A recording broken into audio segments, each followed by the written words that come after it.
Кәдімгі Сәбит Мұқанов бірде атылып өлмек болыпты. Бұл әңгімені ақын Сағи Жиенбаевтан естіп едім. 1938 жылы Сәбеңде халық жауларын әшкереушілердің қырына ілігіп, партия жиналысында жәукемделіп, илеуге түсіп, партия билетін өткізуге мәжбүр болады.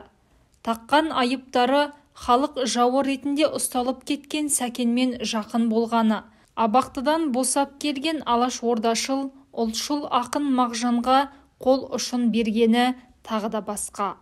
Партия қатарынан шығарылсын, бұл да халық жауы деген сұмдық сөздер жүрегіне оқтай қадалып, не болғанын білмей есеңгіреп шығады. Кеше бірге жүрген жора жолдас жақын жуықтың бірі де қайрылмай кетіп, түнделетіп үйіне жаяу жалпы жалғыз қайтатыны бар. Демек, енді көп қалған жоқ. Мұны да үндеместердің ұстап әкетері анық. Сол күніме, басқа күніме үйіне келсе жары Мәриям бір шаруамен сыртқа шығып кеткен екен. Есікті тарс бекітіп, оңашада өзін өзі қолға алады.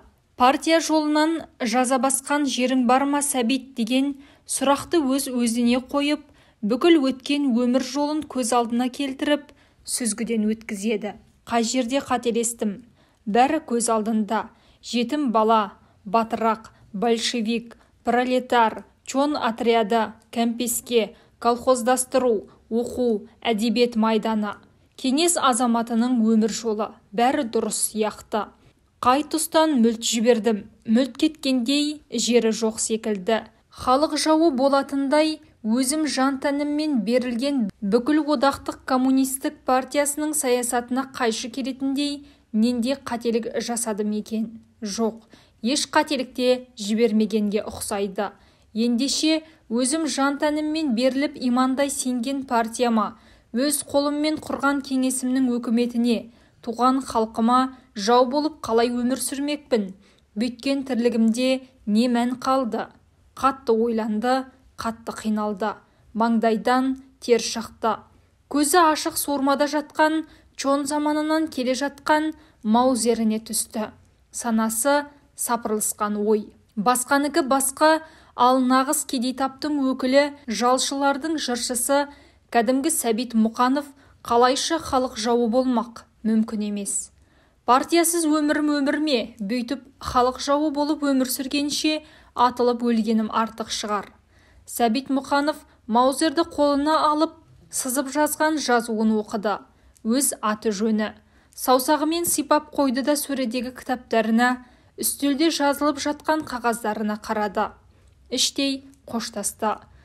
Маузерді оқтап, ұңғысын шекесіне апарды. Саусақ шүріппеде. Бәрі бітті деп күбірледі. Көзі мұнартты. Соңғы секунд.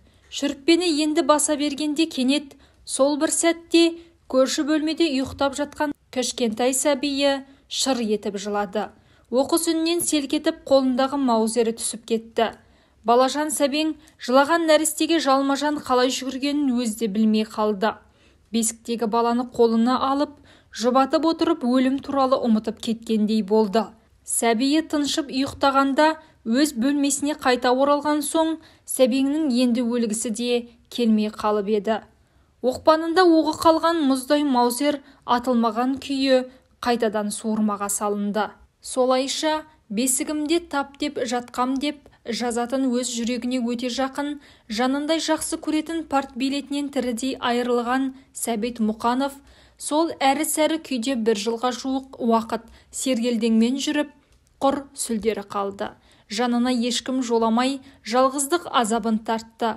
Көзге шыққан сүйілдей болды. Ұсынақты Мәриям апай үйдің дүние мүлкін комиссиялық дүкенге өткізіп, отбасы содан түскен тиын тебенмен күн көріп, жан сақтады. Дегенмен Сәбеңнің су ішкілігі бар екен, ақырында бақталып төніп тұрған қауіптен құтылды. Оған да заманның өзі көмектесті. Сталиннің туған күніне арналған салтанатты мәжілісте баяндама жасайтын жөні түзу жазушы табылмай, бұл аса жауапты іс Құдай иіп Сәбеңе жүктеледі. Барын салып ұлы көсемнің мәңгілігі туралы жасаған сол баяндамасы Сәбит Мұқановты ақтап аман алып қалды. Сынаптай құбылған тағдыр, аумалы төкпелі өмір деген сол.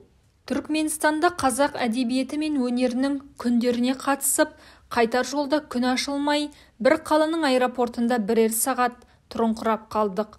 Өз басынан өткен сол оқиғаны сәбең сонда қасында қаумалап тұрған бізге, 3-4 жас жазушыға көптен бүгіп келген құпия сырындай етіп толқи тұрып айтып берген еді, деді Сағи Жиенбаев. Бұл әңгіме маған қатты әсер етті. Сәбеңнің маузері болса, оның өз мұражайында тұр. Тек рекет көбейген ана бір өлі ара жылдары қарудың қолды болып кетуінен қауіптенген қырағы бастық маузердің ұңғысын тестіріп тастапты.